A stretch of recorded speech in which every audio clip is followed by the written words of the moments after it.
Assalamualaikum warahmatullahi wabarakatuh. Alhamdulillahi haqqa hamdih, alhamdulillahi hamdan katsiran thayyiban mubarakan fih. Nahmaduhu wa nasta'inuhu wa nastaghfiruhu wa nastahdihi wa natubu ilaih. Wa la na'budu illa iyyahu wa natawakkalu alaih. Allahumma shalli wa sallim wa barik ala sayyidina wa habibina wa syafi'ina wa maulana Muhammadu wa ala alihi wa ala ashabihi wa dhurriyyatihi wa man sara ala nahjihi wa sanna bi sunnatihi wa ihtada bi hadihi ila yaumi liqa'i rabbih. Amma ba'd. Hadratal afadil, hadratal mukarramin, para alim, para ulama, para kiai, para masyayikh, para asatidz, para ustadzat, guru-guru umat yang kita ta'zimi, para sesepuh, bini sepuh, para tokoh masyarakat, para pimpinan lembaga berbagai tingkatan, hadratul afadil yang kita ta'zimi, segenap pembina, pimpinan dan pengurus Takmir Masjid Al-Millah Sidoarjo, seluruh jamaah hadirin hadirat yang dimuliakan oleh Allah Subhanahu wa taala, rahimani wa rahimakumullah. Puji syukur kita haturkan kehadirat Allah Subhanahu wa taala atas limpahan karunia-Nya. Kita dihimpun di dalam majelis ilmu di tempat yang mulia ini, di rumah Allah. Maka semoga setiap langkah yang kita tempuh, tiap tapaknya menggugurkan dosa-dosa kita, meninggikan derajat kita di sisi Allah Subhanahu wa taala, dan menjadi pemudah jalan kita semua menuju ke surga. Dan duduk kita semua semoga termasuk taman di antara taman-taman surga seperti sabda Rasulullah sallallahu alaihi wa alihi wa sahbihi wasallam, majtama'a qaumun fi baitin min buyutillah yatluna kitaballah wa yatadarasunahu bainahum illa ghasyiyatuhumur rahmah wa haffathumul malaikah wa nazalat alaihimus sakinah wa dzakarahumullahu fi man 'indah. Rawahu Muslim wa sahih. Tidak berhimpun satu kaum di satu rumah di antara rumah-rumah Allah, di dalamnya mereka membaca kitab Allah dan mengkaji isinya di antara mereka, melainkan keadaan mereka itu dicurah-curahi rahmat Allah, dinaungi sayap-sayap malaikat, diturunkan sakinah ke dalam hatinya, dan disebut-sebut namanya dengan bangga oleh Allah Subhanahu wa taala pada makhluk-makhluk mulia yang ada di sisinya. Mudah-mudahan kita semua mendapatkan semua keutamaan itu. Amin, amin, Allahumma amin. Hadirin hadirat yang dimuliakan oleh Allah Subhanahu wa taala, Suratul Hujurat disebut oleh para ulama sebagai kanun atau undang-undang pergaulan, undang-undang muamalah, pergaulan sehari-hari di antara manusia. Karena di dalamnya terdapat berbagai rambu-rambu yang diberikan oleh Allah dalam pedoman berinteraksi sehari-hari.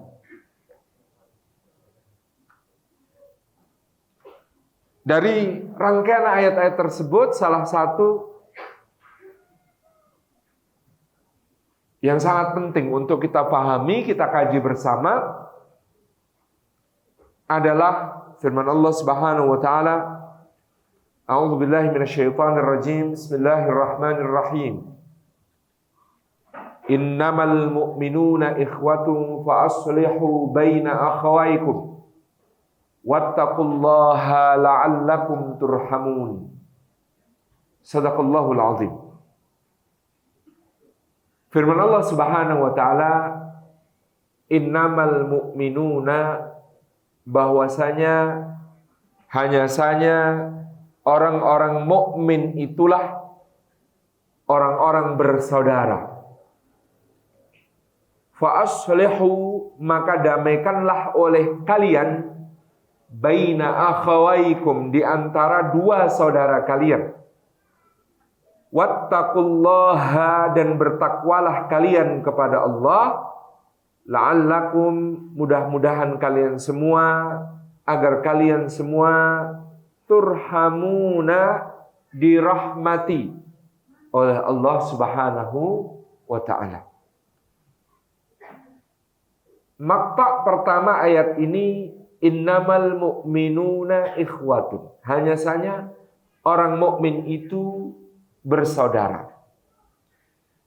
Para ulama menyatakan ada dua pelajaran penting dari makta yang ini, penggalan ayat ini. Yang pertama, bahwasanya iman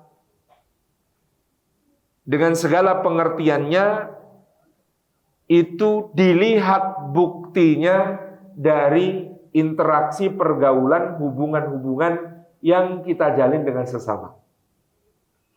Yang kedua, bahwasanya semua hubungan di dalam kehidupan dunia akan menjadi sesuatu yang sia-sia, bahkan berubah menjadi permusuhan kalau tidak didasari dengan iman.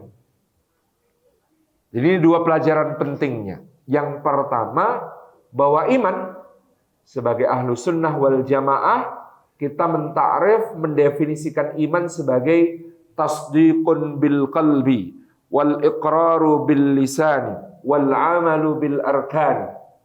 Iman itu tasdiqun bil qalbi, membenarkan dengan hati. Wal iqraru bil lisan, dan mengikrarkan dengan pernyataan lisan, dipersaksikan. Wal amalu bil arkan, dan membuktikan dengan beramal dengan seluruh anggota badan. Itu iman. Inda ahli sunnah wal jamaah. Di sisi ahli sunnah wal jamaah, iman meliputi ketiga dimensi tersebut secara keseluruhan. Kalau seseorang imannya di dalam hati meyakini, tapi tidak diikrarkan dengan lisan dan tidak diperbuktikan dengan amal perbuatan anggota badan, maka iman itu belum tunai. Kalau seseorang dia mengikrarkan dengan lisan, berbuat dengan amalan anggota badan, tapi sebenarnya hatinya mendustakan, maka disebut sebagai nifaq asli. Karena dia menampakkan zahir iman, tetapi di dalam hati tidak meyakini. Kalau seseorang yakin dalam hati, ikrar dengan lisan, tapi tidak mengamalkan apa yang menjadi konsekuensinya dalam bentuk amal ibadah, maka dia disebut sebagai fasik. Karena tidak beramal dengan apa yang diyakini, diilmui, difahami, dan dia ikrarkan. Jadi dalam pemahaman ahlu sunnah wal jamaah, iman meliputi keyakinan, lisan, dan perbuatan. Tetapi para ulama kemudian memberi catatan. Di dalam hati tidak ada yang tahu. Di lisan ada orang tega berdusta. Dalam amal perbuatan maka ada yang sampai hati berpura-pura. Maka dari itu kita akan menemukan di dalam Al-Quran maupun Sunnah Rasulullah SAW pembukti-pembukti keimanan itu disebut dalam kualitas hubungan yang kita jalin dengan sesama. Iman itu dibuktikan dengan kualitas hubungan yang kita jalin dengan sesama. Maka yang pertama, iman itu dalam kualitas hubungan yang kita jalin dengan sesama, buktinya aman. Aku aman bagimu. Itulah iman. Al-muslimu man salimal muslimuna bil lisanihi wa yadayhi. Orang muslim itu orang yang sesama muslim selamat dari gangguan lisan dan tangannya. wal mu'minu man amina ghairuhu. Dan orang mukmin itu adalah orang yang sesamanya merasa aman darinya. Ini artinya iman itu aman. Dalam hubungan yang paling dekat, paling akrab, Nabi SAW mengatakan dalam satu rangkaian hadis yang Imam Malik rahimahullah ta'ala menyebutkannya sebagai sepertiga agama atau separuh agama. Yaitu hadis Nabi SAW, "Wa man kana yu'minu billahi wal yawmil akhir fala yu'dhi jarah." Barang siapa beriman kepada Allah dan hari akhir, maka jangan sampai dia menyakiti tetangganya. Jadi iman itu aman. Untuk membuktikan diri kita adalah orang beriman, maka kepada sesama mukmin kita mengatakan bahwa aku aman bagimu. Aku tidak memberi madarat kepadamu. Aku tidak menyakiti, aku tidak merugikan. Di Bandara Internasional Muscat, Oman, itu di hall kedatangan dulu ada satu papan besar diberi tulisan kaligrafi indah. Bunyinya, qala Nabi sallallahu alaihi wasallam, "Idza ataka ahlu umman la yadurruka wa la yadribuk." Kalimatnya itu, berkata Nabi SAW, ketika datang kepadamu penduduk Oman, penduduk negeri Oman, kata Nabi SAW, maka mereka tidak akan membahayakanmu, tidak akan merugikanmu, dan tidak akan memukulmu, tidak akan menyakitimu. Itu dari semboyan nasionalnya Oman kepada sesama muslim, sesama mukmin dimanapun. Jadi ikrar mereka tidak akan menyakiti, tidak akan merugikan. Dan dari kunjungan-kunjungan ke saya ke beberapa negara Timur Tengah, itu juara dalam soal keramahan dan diafah menyambut tamu, itu satu Gaza, dua Oman. Yang pertama Gaza, di Palestina. Itu kalau sudah sama tamu, apalagi tahu orang Indonesia, Masya Allah, luar biasa, diafahnya, ya, melayaninya, memberikan keramahan, kehangatan. Nah yang kedua itu orang Oman, Pak. Orang Oman sama, kita datang ya, dia lagi duduk-duduk minum teh sama makan kue-kue kering ya kak gitu ya. Kemudian biasanya langsung diampir gitu, diajak gitu. Kenal nggak kenal diawe, ayo ngeteh dulu, makan dulu. Ini adalah perwujudan dari keimanan itu sendiri. Bahwa orang beriman itu aman. Maka kita kalau datang kepada orang lain, jangan sampai, kata Nabi SAW, seperti dikatakan kepada Bunda Aisyah, jangan sampai wahai Aisyah, orang yang paling buruk itu adalah kita, yaitu orang yang dikhawatirkan bahayanya, madharatnya ketika hadir di tengah kaum. Awas, minggir-minggir, bahaya-bahaya. Ini bahaya ini. Kalau kita kemudian oleh orang dianggap dengan perspektif seperti ini. Ketika kita datang dianggap merugikan, ketika kita datang dianggap membahayakan, ketika kita datang dianggap sebagai ancaman. Ini bagian pertama dari hubungan yang kita jalin dengan sesama. Mari kita upayakan bahwa kita ini aman untuk siapapun. Fala yu'dhi jarah. Tadi Nabi SAW mengatakan, yang dibicarakan itu iman kepada Allah dan hari akhir, buktinya jangan menyakiti tetangga. Dan dahulu ketika para sahabat bertanya tentang apa yang dimaksud menyakiti tetangga, mengganggu tetangga kepada Nabi SAW, jawabannya sederhana. Salah satu bentuk menyakiti tetangga adalah kamu memasak makanan, baunya sampai ke hidung mereka, rasanya tidak kamu bagi dengan mereka. Ditanya ini, kalau posting makanan di IG, gambarnya sampai ke mata mereka, rasanya tidak sampai ke pada mereka. Ini repot juga ini. Gitu. Ya bolehlah, tapi tahadus binikmah saja, jangan sering-sering, dan kalau bisa sambil berbagi. Jadi itu, hatta bau masakan itu bisa menyakiti tetangga. Ini adalah satu gambaran bagaimana Rasulullah SAW mengukur keimanan dengan kualitas hubungan yang kita jalin dengan sesama. Yang kedua, setelah aku aman bagimu, aku nyaman bagimu. Nyaman itu kan kita upayakan dengan raut muka, kata-kata, interaksi. Dalam pada itu maka Nabi SAW masih melanjutkan sabda yang tadi, bahkan diletakkan di lebih awal, "Man kana yu'minu billahi wal yaumil akhir falyaqul khairan aw liyasmut." Barang siapa beriman kepada Allah dan hari akhir, maka hendaklah dia mengatakan yang baik.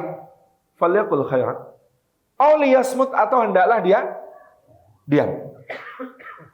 Kata falyaqul khairan, hendaklah dia mengatakan yang baik, bukan falyaqul haqqan, bukan mengatakan yang benar saja, karena baik itu memenuhi kualifikasi benar isinya, indah caranya, tepat waktunya, bermanfaat bagi yang mendengarnya, berpahala bagi yang mengucapkannya. Khairan itu benar isinya, indah caranya, tepat waktunya, bermanfaat, berpahala. Kalau tidak bisa memenuhi kualifikasi itu, maka diam itu lebih utama. Diam itu lebih baik.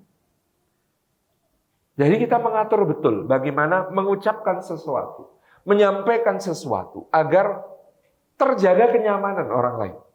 Faliyakul khair. Kenapa benar saja tidak cukup? Karena yang benar kadang-kadang tidak tepat. Pada suatu hari, Sayyidina Abu Dzar Al-Ghifari jengkel kepada Sayyidina Bilal. Lalu kelepasan ngomong, "Woi anak budak hitam! Woi anak budak hitam!" Pertanyaannya, kalimat ini benar apa salah? Benar kan? Bilal itu anak budak hitam kan? Benar. Apakah baik? Tidak. Karena saking tidak baiknya Rasulullah SAW menudingkan tangannya kepada Sayyidina Abu Dzar Al-Ghifari, kemudian mengatakan, engkau di dalam dirimu masih terdapat jahiliyah ketika engkau memanggil saudaramu dengan kalimat semacam itu. Kita kalau ditegur begitu, tersinggung nggak Pak ditegur depan umum? Rasulullah itu memperlakukan sahabat beda-beda ya, dalam menjaga kenyamanan. Tapi memang modelnya Abu Dzar itu ditegur depan umum nggak marah. Dan seketika itu dalam riwayat disebutkan, begitu ditegur Rasulullah SAW, Abu Dzar langsung meletakkan kepalanya di tanah, menaburi wajahnya dengan pasir, lalu ngawe-awe Bilal, Bilal, sini Bilal, aku tadi celaka Bilal, dosa besar sekali mulutku ini Bilal, ngomong gak pantas kepadamu, sekarang injak kepalaku Bilal, injak kepalaku nih. Masya Allah. Kemudian Bilal mendekati Abu Dzar, menariknya bangkit dan mengatakan, tidak, demi Allah, aku sudah memaafkan. Tidak ada masalah. Ini para sahabat ketika itu. Dan termasuk kalimat yang benar, tetapi tidak baik, adalah kalau seseorang menyatakan, menyampaikan tentang saudaranya sesuatu yang benar, tetapi dengan niat tertentu yang menjadikan dia tidak baik. Contoh, ibunda kita Aisyah radhiyallahu anha suatu hari jengkel sama ibunda kita Sofiyah, istri Nabi SAW yang lain. Kemudian ibunda kita Aisyah mengatakan, cukuplah kau ketahui ya Rasulullah, Sofiyah itu gini. Ibunda kita Aisyah disebutkan di dalam syarahnya menyebut tentang tinggi badan. Tentang tinggi badan. Kan sebenarnya, ya benar, tinggi badan itu ada orang pendek, ada orang tinggi gitu ya. Tapi ketika Aisyah menyebutkan kalimat itu, Nabi SAW menegur dengan kata-kata, engkau baru saja mengucapkan satu perkataan yang sekiranya jatuh ke dalam lautan niscaya merubah airnya. Makna merubah airnya itu merubah dari suci menjadi najis. Padahal yang namanya air laut, semua binatang kumpul di laut, mati bareng-bareng sebagai bangkai, apakah bisa menajiskan? Tidak. Tapi Rasulullah mengatakan, ucapanmu itu, kamu baru saja mengucapkan kalimat yang seandainya jatuh ke lautan, niscaya mengubahnya.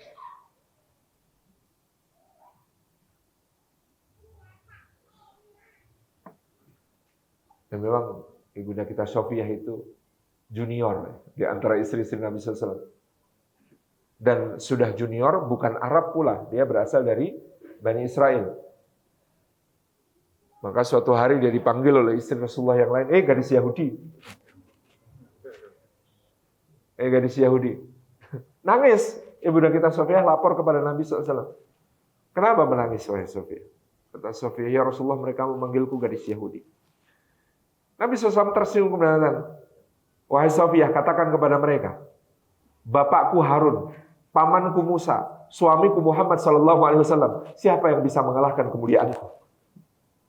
Diajari Rasulullah kalau diejek gadis Yahudi lagi, bilang, ya, bapakku Harun, pamanku Musa, suamiku Muhammad SAW, siapa yang bisa mengalahkan kemuliaan?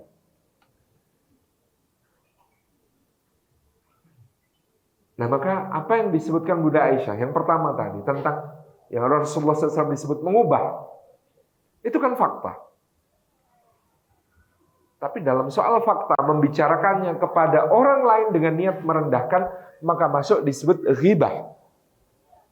Kalau dalam ayatnya juga di suratul Hujurat kita mendengar wala yaghtab ba'dukum ba'dha ayuhibbu ahadukum ayyakula lahma akhihi mayyitan fakarihtumuh. Dan janganlah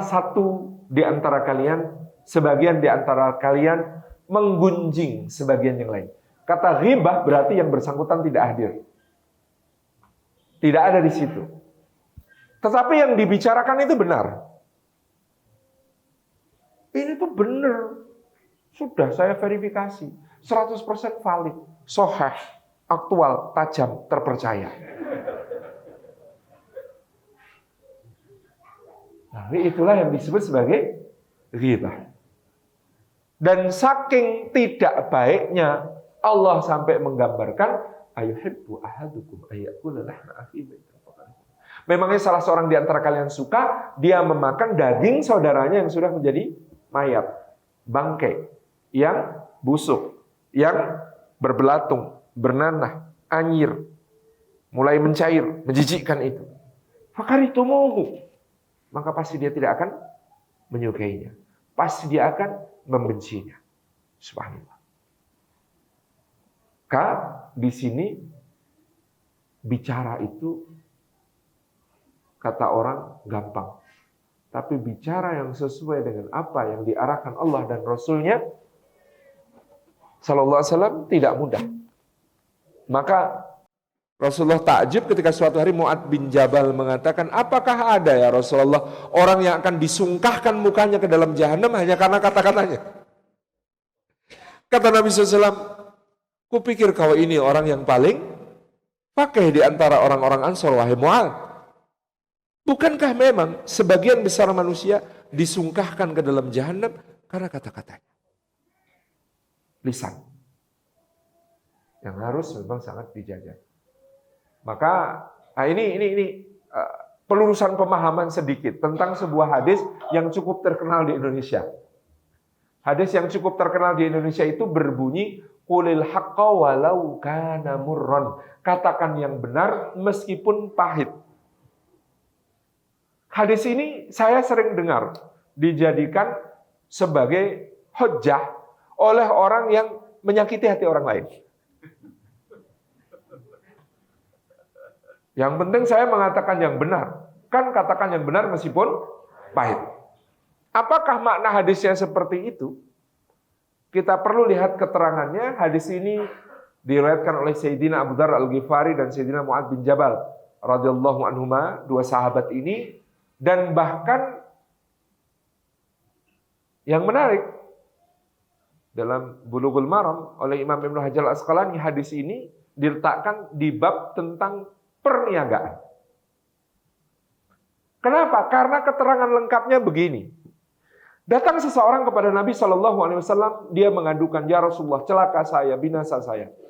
Ada apa dengan engkau? Kata Nabi SAW, maka orang itu melaporkan, saya dulu lihat sampel barang. Lalu saya tertarik, saya pesan banyak, saya bayar cash. Saya tunggu barangnya datang. Ketika barangnya datang, saya tidak di tempat, tidak sempat memeriksa. Kemudian setelah saya periksa, ternyata barangnya tidak sesuai contoh. Banyak cacatnya, banyak masalahnya. Sementara orang yang menjualnya sudah pergi entah kemana. Bagaimana nasib saya sekarang ya Rasulullah?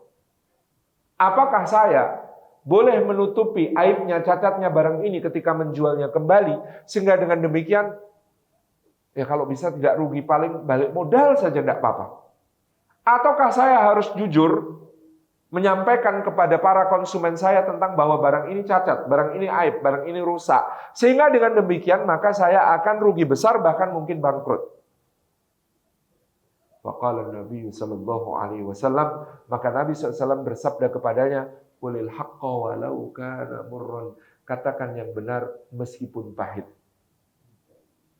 Mari kita ambil iktibarnya. Kalau dari hadisnya begini, itu pertama-tama pahitnya untuk yang ngomong atau untuk yang dengar? Ketemu ya pemahaman hadisnya ya. Jadi katakan yang benar olehmu meskipun pahit bagimu. Nah ini orang Indonesia kalau mengamalkan pilih yang depan, yang belakang dikasih orang. Katakan yang benar olehku meskipun pahit bagimu.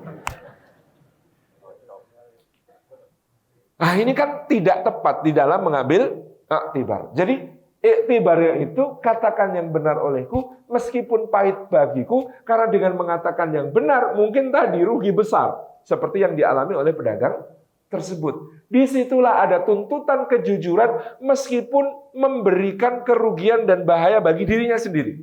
Ini yang difahami dari hadis ini. Bukan untuk menyakiti orang lain. Pak, jangan atos-atos Pak. Loh, yang penting kan saya mengamalkan hadis. Katakan yang benar meskipun pahit. Yang penting saya katakan yang benar. Terserah dia mau tersinggung, terserah dia mau sakit hati, terserah dia nggak ke masjid lagi. Aduh, ini jadi repot. Gitu ya. Karena iktibarnya tidak tepat dalam memahami hadis. Nabi SAW itu sangat menghindari sesuatu yang bisa menyakiti hati. Maka kalau menyampaikan yang hak, yang benar pun diupayakan tidak sampai menyakiti hati. Ada peristiwa yang terkenal itu ya. Ada Rasulullah SAW satu hari bersabda, ada 70.000 dari umatku yang akan masuk surga tanpa hisab. Nah, lafaz 70.000 ini dalam Syarah Sahih Muslim, Imam Nawawi memberi keterangan makna 70.000 seperti yang dikatakan orang Arab adalah banyak epol.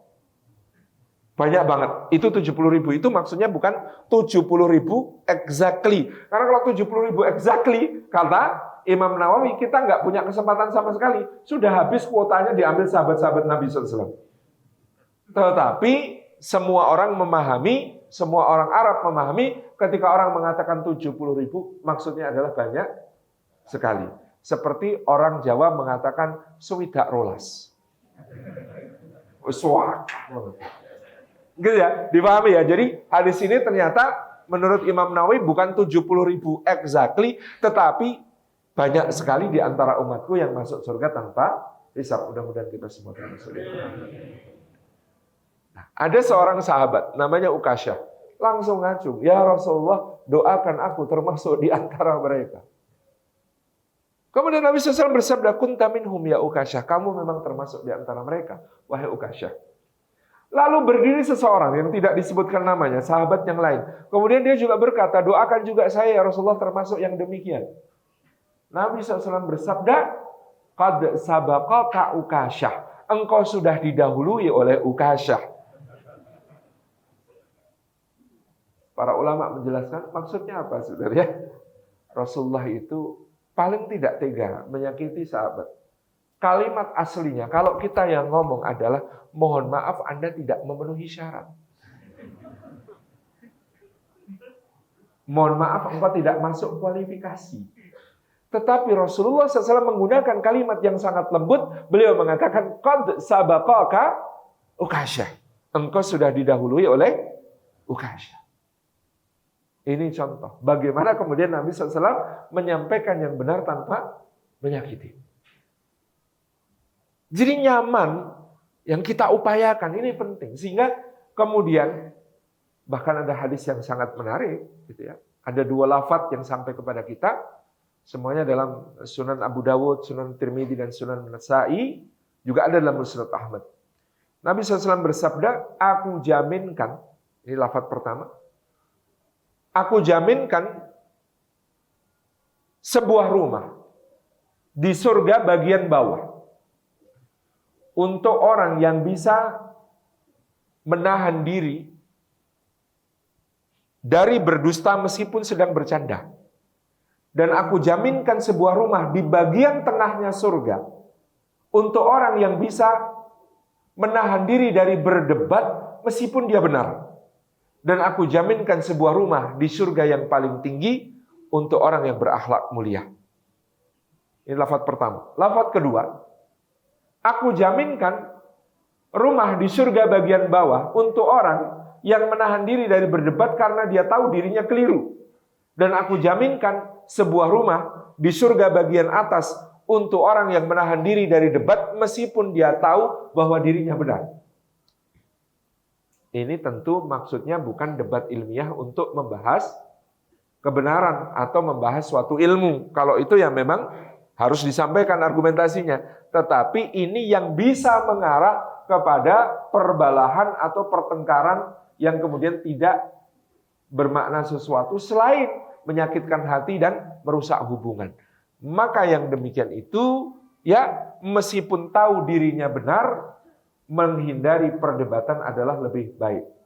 Siapa yang paling bisa mengamalkan ini Bapak-bapak? Suami. Karena cowok selalu salah, Pak. Gitu ya. Meskipun jenengan tahu jenengan benar, jangan mendebat istri ketika istri sedang mengungkapkan perasaannya, mungkin dalam keadaan marah. Karena ini ada cerita, Rasulullah SAW juga demikian. Dan kalimatnya itu luar biasa. Jadi ada riwayat tentang sebuah perjalanan. Rasulullah dalam sebuah perjalanan, ya, ini mengajak dua di antara istri beliau, Sayyidah Sofiyah dan Sayyidah Aisyah radhiyallahu anha. Ini dua-dua istri Nabi ini diajak. Ketika itu, dalam perjalanan itu, untanya Aisyah itu besar dan gesit, bawaannya sedikit. Karena Aisyah itu kalau sedekah senang sedekah cash. Ibunda kita Sofiyah, untanya kecil dan lambat, barang bawaannya banyak. Karena ibunda kita Sofiyah kalau sedekah senang ngasih barang. Ini dua-duanya ini kan amal baik semuanya. Nah, karena kondisinya seperti itu, Sofiyah itu sering ketinggalan. Sehingga harus ditunggu sampai bisa nyusul. Maka dalam satu perhentian ketika Sofiyah belum datang, Rasulullah berkata kepada ibunda kita Aisyah, bagaimana wahai Aisyah sekiranya nanti tukeran unta? Kamu pakai untanya Sofiyah karena bawaanmu sedikit, untanya Sofiyah kecil. Sementara untamu besar, sementara bawaan Sofiyah banyak. Jadi nanti tukeran unta, kamu pakai untanya Sofiyah, Sofiyah pakai untamu. Ini kan logikanya laki-laki ya. Supaya kemudian semua berjalan dengan baik. Di dunia perempuan kan itu pelanggaran kedaulatan. Apalagi ini antar istri. Maka ibunda kita Aisyah marah ketika itu. Dan kalimatnya Aisyah, itu kalau terjemah bebasnya itu, kamu tuh Nabi bukan sih? Coba bayangkan, ini Rasulullah Sallallahu Alaihi Wasallam. Dan Aisyah, istri beliau, ngomong kepada Nabi SAW, kamu tuh Nabi bukan sih? Saya alhamdulillah seumur hidup belum pernah istri saya bilang, kamu tuh Ustadz beneran gak sih? Loh ini luar biasa loh Pak. Ini luar biasa. Sampai dulu ada ulama bingung memaknai hadis ini. Masa Aisyah meragukan kenabian suaminya, sedangkan meragukan kenabian Muhammad SAW itu adalah kekufuran? Gak mungkin. Ini pasti bukan kalimat meragukan kenabian suami. Ini kalimat seorang istri yang sedang marah dan cemburu. Kan kalimat aslinya berbunyi, aku tuh tahu kamu tuh seorang nabi, tapi kenapa hari ini kamu, menurutku loh ya, menurutku kamu lagi berlaku gak adil sama aku. Masa dia milih unta sendiri yang kecil dan lambat, suruh aku yang tanggung jawab harus tukeran? Gak fair dong gitu. Ini cuma perasaanku, tapi kamu dengerin dong, perasaanku tuh begini. Nah ini kalimat ini tadi semuanya kalau dipakai untuk marah-marah terlalu panjang. Maka tadi disingkat menjadi, kamu tuh Nabi bukan sih? Biasa ya. Ini dinamika hubungan suami istri di keluarga Nabi kok seperti ini. Bapak-bapak kira-kira kalau dipertanyakan oleh istri seperti itu, apa yang akan bapak-bapak kalimat ucapkan itu? Hei, kamu tuh laki-laki nggak sih? Gitu. Serem lagi itu. Kamu tuh laki bukan sih? Nabi SAW itu jawabnya santai kok. Apa kata beliau sambil tersenyum? Menurut kamu? Iya toh? Saya kan tinggal dibalik gitu. Menurut kamu? Ya tahu. Kamu tuh Nabi. Tapi ketika Aisyah suaranya meninggi, memarahi Nabi Shallallahu Alaihi Wasallam, bapaknya dengar, Abu Bakar As-Siddiq radhiyallahu anhu. Ini prinsip di dalam rumah tangga Islami. Kalau anak sama menantu ada masalah, mertua belalah menantu. Masalah akan cepat selesai.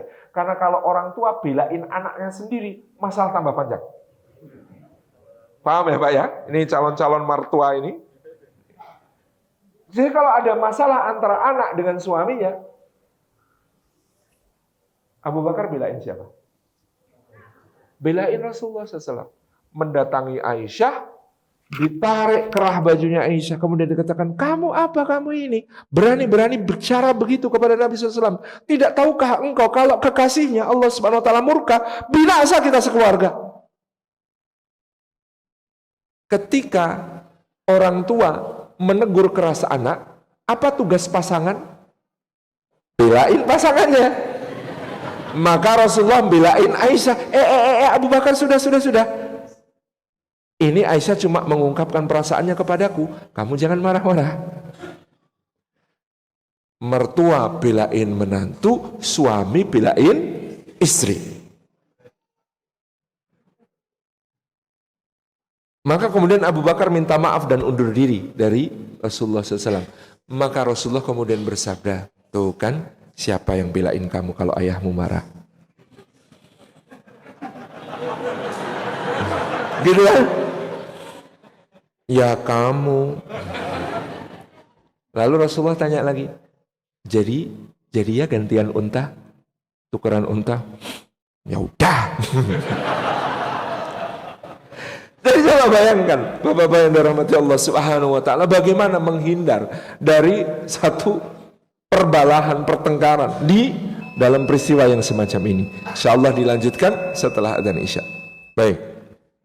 Karena memang yang namanya perdebatan, pertengkaran, perbalahan adalah cara menyampaikan kebenaran yang paling berat. Gitu ya. Makanya dalam dakwah pun dia menempati urutan yang paling akhir. Ud'u ila sabili rabbika bil hikmati wal mau'idhatil hasanati wajadilhum billati hiya ahsan. Serulah ke jalan Rabbmu wahai Muhammad sallallahu alaihi wasallam dengan hikmah. Hikmah itu manfaat dari sudut pandang objek dakwah. Kalau manfaat dari sudut pandang kita itu belum hikmah. Saya dulu ketika memulai pembinaan di lereng Merapi Merbabu tahun 2010 pasca erupsi, ya kita mikirnya manfaat itu kan dari sisi kita. Saya datang misalnya gitu dengan mengatakan, Bapak Ibu monggo sami pengajian datang masjid, pengajian itu penting. Kata mereka, pengajian itu tidak penting Mas, yang penting beras.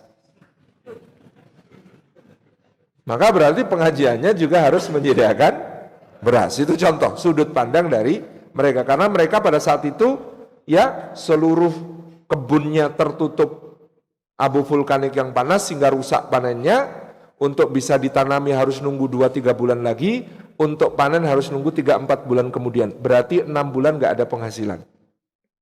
Ya berarti yang penting bukan cuma pengajian, tetapi yang penting adalah beras. Itu contoh hikmah. Bil hikmah wal mau'idhatil hasanah. Dan nasihat yang baik. Nasihat-nasihat yang baik itu bermanfaat terutama bagi orang-orang yang memang merasa membutuhkannya. Nasihat-nasihat itu. Wa dzakir fa inna dzikra tanfa'ul mu'minin, tetaplah memberi peringatan karena peringatan itu bermanfaat bagi orang beriman. Yang ketiga baru wajadilhum billati hiya ahsan. Kalau harus berdebat, maka mendebat mereka itu pun dengan cara yang lebih baik daripada caranya mereka, dengan argumentasi yang lebih baik daripada argumentasi mereka, dengan akhlak yang lebih baik daripada akhlaknya mereka. Itu patokan yang sangat penting di dalam menyampaikan kebenaran. Jadi nyaman. Maka nyaman itu jangan mengecilkan kebaikan meskipun cuma talaqatul wajah, wajah yang berseri-seri kepada sesama. Jangan meremehkan kebaikan, karena agama ini betapa agungnya, dia meletakkan jalan ke surga. Salah satunya adalah di senyum kita.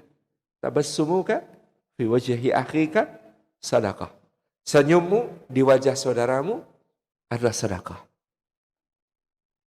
Ada yang dulu saya pernah menyampaikan kepada beliau untuk tidak meremehkan senyum, karena saya pernah mendengar beliau menyampaikan dalam forum, ya, punya utang kalau cuma disenyumi nggak selesai masalahnya tadi. Cuma senyum itu kadang-kadang lebih mahal daripada pemberian sebanyak apapun. Saya punya kawan seorang dokter yang ahli senyum, Pak. Itu senyumnya memang Masya Allah. Sampai-sampai itu orang yang nggak sakit pengen sakit supaya bisa ketemu dokternya dan dapat senyumnya itu. Itu luar biasa. Nah, satu hari dia didatangi di tempat prakteknya itu seseorang yang masuk itu, ketika ditanya, "Bapak sakit apa?" "Enggak dok, saya enggak sakit." "Lu kok datang periksa Pak?" "Enggak kok dok, saya cuma mau mengucapkan terima kasih." "Terima kasih kenapa Pak?" "Karena senyumnya Pak dokter." Ceritanya gimana ini katanya? Jadi ceritanya orang ini kira-kira beberapa tahun yang lalu itu jalan dalam keadaan hancur.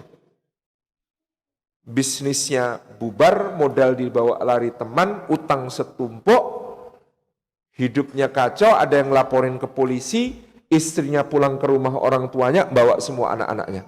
Dia hari itu cuma yang dipikirkan adalah bagaimana cara bunuh diri yang paling hemat, mudah dan gak sakit. Jadi jalan itu sudah itu pikirannya. Sehingga satu waktu di jalan itu dia papasan sama dokter teman saya ini. Si dokter ini senyum. Ketika dokter ini senyum, tiba-tiba dia tersadar.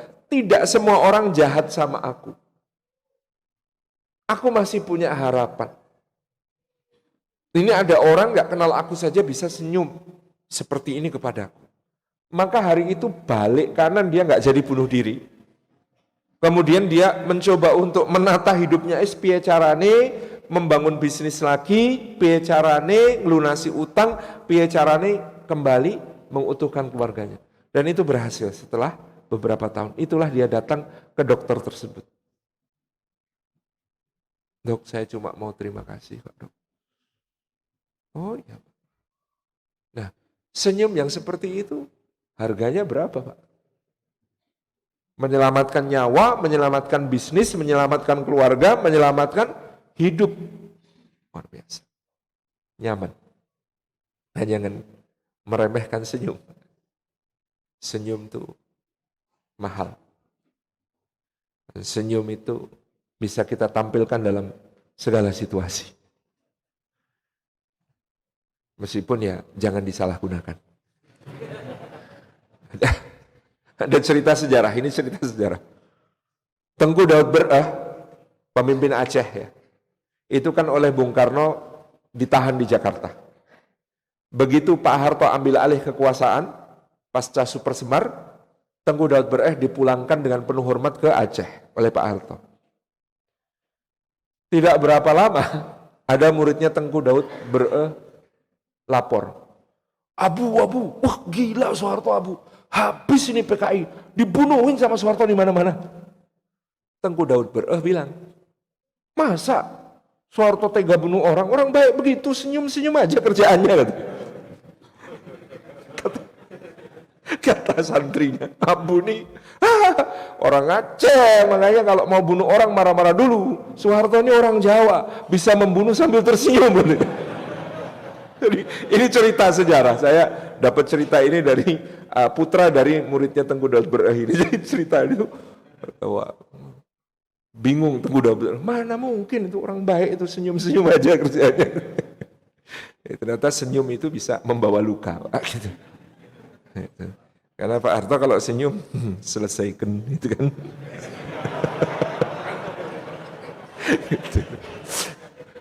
Rahimahullah, mudah-mudahan Allah ampuni segala dosa beliau, Allah tempatkan tempat terbaik.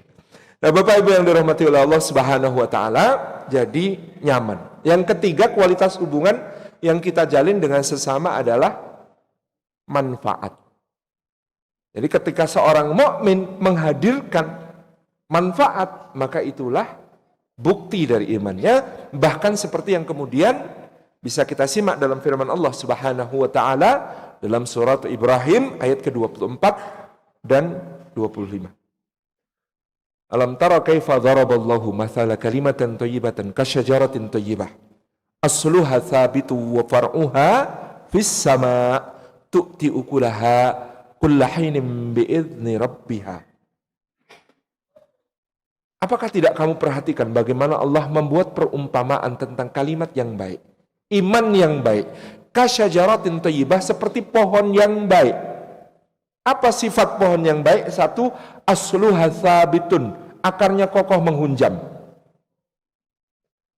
Yang kedua, wa far'uha fis sama', batangnya tinggi menjulang sampai cabang-cabangnya menggapai langit. Tapi apakah hanya sampai di situ sifat pohon yang baik, akarnya teguh menghunjam, cabang-cabangnya menggapai langit? Apakah cuma sampai di situ? Tidak. Ciri pohon yang ketiga, pohon baik yang ketiga ini, saking pentingnya sampai oleh Allah tidak diletakkan di ayat ke-24, tapi ditekankan di ayat berikutnya, ayat ke-25. Tu'ti ukulaha kullahinin bi'idni rabbiha, memberikan buahnya pada setiap musim dengan izin Rabbnya. Di sifat pohon yang baik itu memberikan buahnya setiap musim dengan izin Rabbnya. Ada keterangan menarik. Kenapa kalimat yang dipilih Allah, kata yang dipilih Allah, ukul. Ukul itu makna aslinya rasa, tetapi diterjemahkan di sini buah. Padahal dalam bahasa Arab kalau memberikan buah kita bisa menggunakan kata misalnya tu'ti samarataha. Kenapa ayat ini menggunakan kalimat tu'ti ukulaha, bukan tu'ti samarataha? Karena kalau tu'ti samarataha, nyuwun sewu Pak, ini mangga saya lempar, set kena muka, pluk, kemudian saya bilang, mohon maaf Pak, saya kasih mangga itu Pak. Masih bisa disebut sebagai tu'ti samarataha. Tapi yang disebut tu'ti ukulaha bukan begitu caranya, bukan begitu konsepnya. Yang disebut tu'ti ukulaha, ya, maka kata Sayyid Qutb dalam Fidlul Quran, itu adalah, kalau tadi mangga, pilihkan mangga yang paling harum aromanya, paling manis rasanya, paling lembut teksturnya, kupas sampai bersih, potong kecil-kecil sesuai ukuran suapan, tempatkan dalam piring, kasih hiasan, letakkan di atas nampan, sajikan dengan penuh senyum, tusuk pakai garpu, suapkan ke mulutnya sambil kita senyum lagi. Monggo. Itu yang disebut sebagai tu'ti ukulaha. Jadi orang mukmin itu memberi manfaat, bukan cuma manfaatnya sampai, tetapi ada puncak keindahan dalam caranya memberi manfaat. Itu yang kemudian bisa menjadi patokan kita dalam mengukur iman itu sampai pada titik di mana bisa memberikan buahnya setiap musim dengan izin Rabbnya. Iman, pembuktiannya kualitas hubungan yang kita jalin dengan sesama. Ini pelajaran pertama. Pelajaran kedua, Bapak Ibu yang dirahmati Allah, masih dari potongan ayat yang pertama ini, innamal mu'minuna ikhwatun, adalah semua hubungan, apapun hubungan itu, makin akrab, makin mesra, makin beresiko. Kata Allah dalam surah Az-Zukhruf ayat ke-67, al-akhillau yawma idim ba'duhum li ba'din aduwwun illal muttaqin. Kata Allah, al-akhilla, para kekasih, orang-orang yang saling mencintai, orang-orang yang saling menyayangi, orang-orang yang hubungannya akrab, mesra, intim, dekat pada hari itu, kata Allah. Pada hari itu, sebagian akan menjadi musuh bagi sebagian yang lain. Sebagian akan menjadi musuh bagi sebagian yang lain. illal muttaqin, kecuali orang-orang bertakwa. Yang dikecualikan oleh Allah hanya orang-orang bertakwa. Di luar orang-orang bertakwa maka semua hubungan akan menjadi permusuhan, gugat menggugat, tuntut menuntut, perbalahan di hadapan Allah Subhanahu wa taala. Salah satu contoh ekstrim yang ditunjukkan Quran dalam suratul Furqan, ketika nanti di akhirat ada orang yang akan berteriak di hadapan Allah, ya wailata laitani lam attakhid fulanan khalila. Aduhai binasa celaka aku, andai dulu di dunia tidak kujadikan si fulan sebagai khalilku, kekasihku, teman akrabku, teman dekatku, yang tahu aku luar dalam, yang akrab mesra dekat. Aduhai celaka aku, binasa aku, andai dulu di dunia tidak kujadikan si fulan sebagai kekasihku. Kalau kita baca dalam kitab Lubabun Nuqul fi Asbabin Nuzul karya Al-Imam Jalaluddin As-Suyuti, kita menemukan di sana riwayat tentang sabab nuzul ayat ini atau kisah yang berkaitan dengan ayat ini. Adalah tentang dua orang Quraisy yang hubungannya akrab, dekat, mesra sejak kecil, teman sepermainan. Ketika remaja teman satu geng, ketika menikah, nikahnya dengan kakak adik sehingga ipar-iparan, saking kompaknya. Yang satu namanya Uqbah bin Abi Mu'aid, yang satu namanya Ubay bin Khalaf. Dua orang Quraisy ini yang sangat akrab, dekat, mesra, kompak. Apa kata Uqbah, pasti itu kata Ubay. Seperti apa pendapat Ubay, seperti itu pula pendapat Uqbah. Saking kompaknya mereka berdua. Mungkin kalau zaman modern sudah bikin boyband namanya U2, Uqbah dan Ubay. Padahal U2 ada ya di Irlandia, Pak. Nah, ini dua orang ini akrab terus sampai dalam soal ketika Rasulullah memulai dakwah. Tapi qadarullah, satu hari Rasulullah SAW sedang sholat di depan rukun Yamani. Rasulullah itu ketika di Mekah, ya, sudah sholat Pak. Isra Mi'raj itu perintah sholat 5 waktu. Tapi yang namanya ibadah sholat itu sudah dikenal sejak awal wahyu turun, bahkan juga pada nabi-nabi sebelum beliau. Jadi yang khusus perintah dalam Isra Mi'raj itu bukan perintah sholat secara umum, tapi perintah sholat 5 waktu. Waktu itu sholat Nabi SAW di depan rukun Yamani. Supaya apa? Karena waktu itu kiblatnya masih ke Masjidil Aqsa. Nah, kalau beliau di rukun Yamani berarti di sebelah selatan Ka'bah. Dengan begitu beliau bisa menghadap ke Baitul Maqdis, ke Masjidil Aqsa, sekaligus menghadap Ka'bah. Ini senangnya Rasulullah sholatnya di situ. Ketika Rasulullah lagi sholat di rukun Yamani, baca Qur'annya jahar, lewatlah Uqbah bin Abi Mu'aid di situ. Ketika Uqbah lewat, dengar bacaan sholat Rasulullah, bacaan Al-Quran Rasulullah, dia berhenti, dengerin. Sampai dalam hatinya kemudian muncul perasaan luar biasa yang dibaca Muhammad ini. Di mana salahnya sampai saya selama ini kok memusuhi? Ini bawahnya akarnya kokoh, atasnya memberikan buah yang manis. Kata-kata Muhammad ini bukan kata-kata manusia. Secercah cahaya hidayah terbit di situ. Tapi langsung kena gerhana. Apa masuk Islam saja ya? Udah kepikir. Tapi kalau masuk Islam, kalau enggak bareng sama Ubay, namanya enggak kompak. Nah ini harus taren ya, harus ngajak Ubay dulu, baru kemudian nanti masuk Islam. Pergilah dia ke Darun Nadwah, ke tempat pertemuan orang-orang Quraisy, balai pertemuan orang-orang Quraisy. Di situ begitu Uqbah bin Abi Mu'aid ini masuk, Ubay bin Khalaf langsung memalingkan wajahnya menghadap ke dinding. Kaget Uqbah. Hei, ada apa ini? Biasanya engkau menyambutku, kali ini kau berpaling dariku. Ubay bin Khalaf mengatakan sebuah kalimat yang luar biasa. Ini kalimat putus, boleh ditiru. Ya. Bukan lo, gue, en, ya, bukan. Tapi Ubay bin Khalaf berkata, mulai hari ini wajahku haram bagi wajahmu. Kaget Uqbah, ada apa? Apa yang terjadi sampai demikian?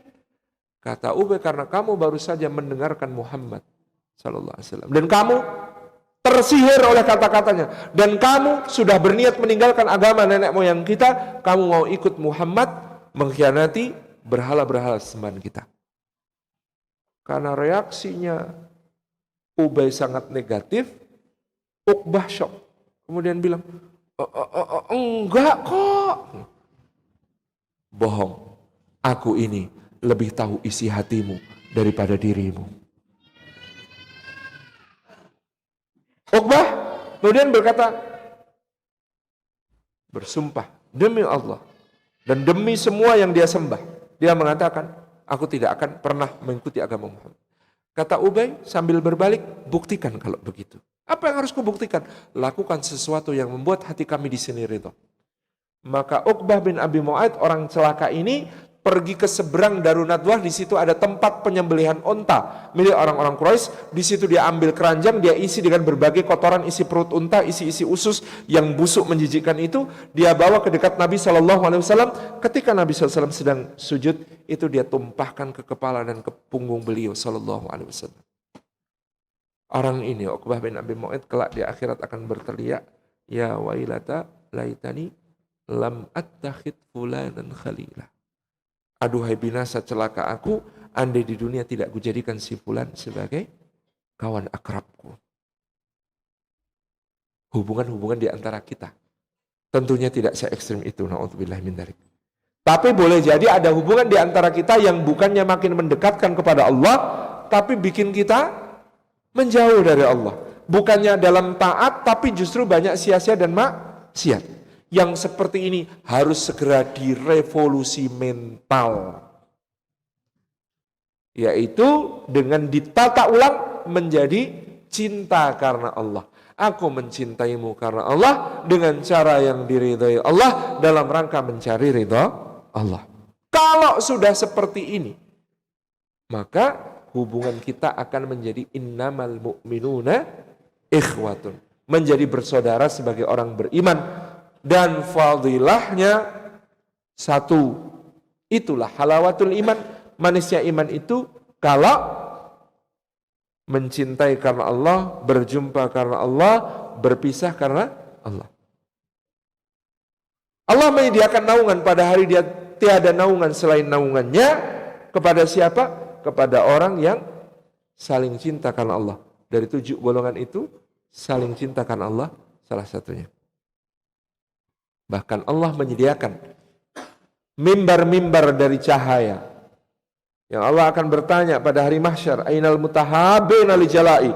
Manakah orang-orang yang saling mencintai karena keagunganku? Akan aku tempatkan mereka di mimbar-mimbar dari cahaya yang membuat cemburu para nabi dan para syuhada. Dan yang namanya cinta karena Allah itu membawa kita ke derajat yang tidak digapai amal-amal pribadi. Ada orang datang kepada Nabi SAW. Riwayat ini dibawakan oleh Sayyidina Anas bin Malik. Orang ini bertanya, ya Rasulullah, mata sa'ah. Ya Rasulullah, kiamat itu kapan sih? Nabi SAW mengatakan, apa yang sudah kau siapkan untuk menghadapinya? Maka orang itu berkata, la syai' illa wa ana uhibbullaha wa rasulah. Tidak ada yang saya siapkan ya Rasulullah, kecuali bahwa saya ini mencintai Allah dan Rasulnya. Rasulullah kemudian bersabda, anta ma'aman ahbabta. Engkau akan bersama dengan yang engkau cintai. Wa fi riwayatil Muslim, dalam riwayat Muslim ada kalimat lain, yuhsyarul mar'u ma'aman ahab.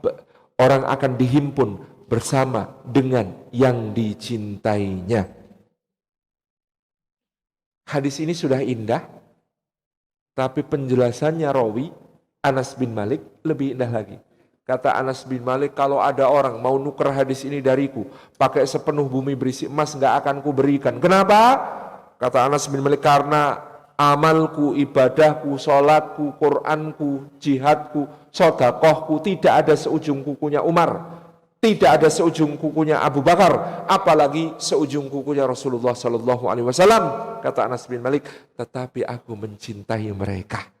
Maka disebabkan dengan cinta itu, aku masih punya harapan besok di akhirat surgaku dihimpunkan oleh Allah di surganya mereka. Karena apa? Karena cinta.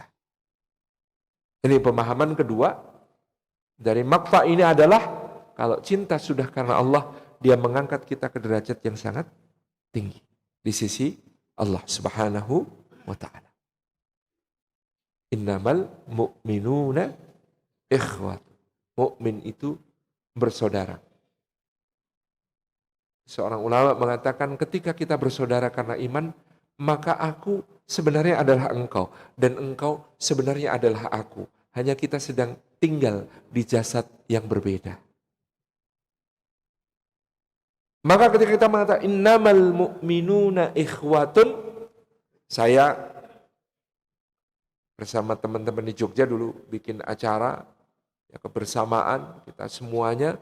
Nah, saya waktu itu menyampaikan 4 prinsip dalam bersaudara sebagai sesama mukmin. Yang kemudian oleh Ustaz Abdul Somad disebut sebagai madhab ukhuwah. Yang pertama, kepada siapapun yang ridho bahwa Allah adalah Rabbnya, Islam adalah agamanya, dan Muhammad SAW adalah Nabi dan Rasulnya, maka pertama-tama kalimat yang kita sampaikan kepadanya adalah kamu saudaraku. Siapapun. Ketika Allah menjadi Rabbnya, Islam menjadi dinnya, Muhammad SAW menjadi Nabi dan Rasulnya, maka kamu adalah saudaraku. 2, dalam mazhab ukhuwah kita ini, perbedaan yang dapat dihitung tidak boleh mengalahkan persamaan yang tidak terhitung. Dan perbedaan dalam perkara yang cabang tidak boleh mengalahkan persamaan dalam perkara yang akar dan yang batang. Cabang tidak boleh mengalahkan akar dan batang. Ini prinsip kedua. 3, dalam perbedaan-perbedaan yang sifatnya khilafiyah furu'iyah itu sudah ada ulama-ulama di masa lalu yang pernah membahasnya. Maka kita tidak perlu membahas dan meruncing-runcingkannya lagi, tapi cukup ambil pendapat ulama yang menurut kita paling sesuai dengan Quran dan Sunnah Nabi SAW dan paling nyaman untuk kita amalkan. Karena yang namanya perbedaan pendapat itu ada kaidah-kaidahnya dan ulama dulu sudah membahas. Kalau dibandingkan dengan kualitas hasil bahasannya, misalnya Imam Nawawi versus Imam Ibnu Qudamah Al-Maqdisi, atau Imam Rafi'i versus Imam Ibnu Rajab Al-Hambali, atau apalagi kualitas bahasanya Imam Syafi'i, Imam Ahmad bin Hanbal, Imam Abu Hanifah, Imam Malik, maka kualitas bahasan di antara kita adalah cekeremes. Kalah ilmunya, alimnya, kalah fakihnya, kalah bahasa Arabnya, kalah ilmu Qur'annya, kalah ilmu-ilmu alatnya, kalah ilmu hadisnya, ilmu kalah, jelas. Kalah pula ibadahnya, kalah pula zuhudnya, kalah pula waraknya, kalah pula takwanya, kalah segala-galanya. Kok petitian membahas sesuatu yang dulu para ulama besar itu saja juga berbeda pendapat. Orang sanggaya. Itu ya. Jadi kita tinggal mana yang kira-kira sesuai dengan apa yang menjadi prinsip kita, nyaman kita amalkan tanpa mencela yang lain. Karena jangan-jangan kita pertentangan bahas nanti sampai di akhirat Allah dan Rasulnya mengatakan la haraj, ora popo.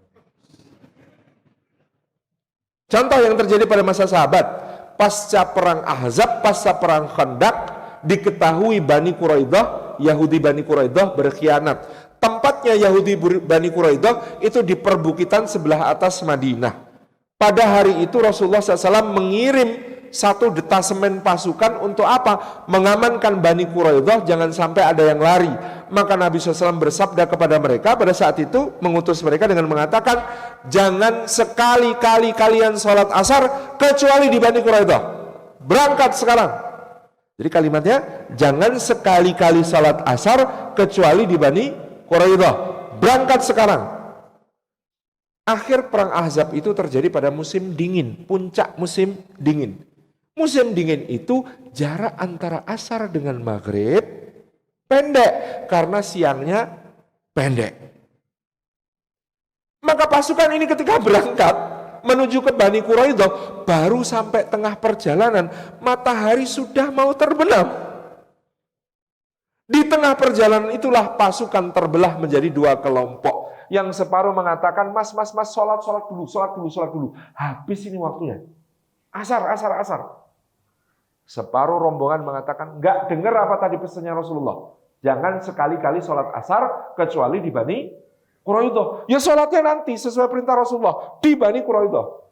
Yang separuh mau sholat mengatakan, itu tadi maksudnya Rasulullah kita suruh cepat-cepat. Tapi kalau nggak dapat waktunya, ya sholat itu sesuai waktunya. Inna sholata kanat alal mu'minina kitaban mauquta. Sholat itu ada batas waktunya. Yang namanya asar, ya selesai ketika matahari terbenam. Harus sholat sekarang. Kata yang separuh, nggak bisa. Rasulullah bilang, sholat di Bani Quraidah. Kami sholat di sana. Maka separuh berhenti untuk sholat asar, separuh bablas ke Bani Quraidah, kemudian nanti baru akan melaksanakan sholat asar, ternyata ketika waktu Isya sudah masuk.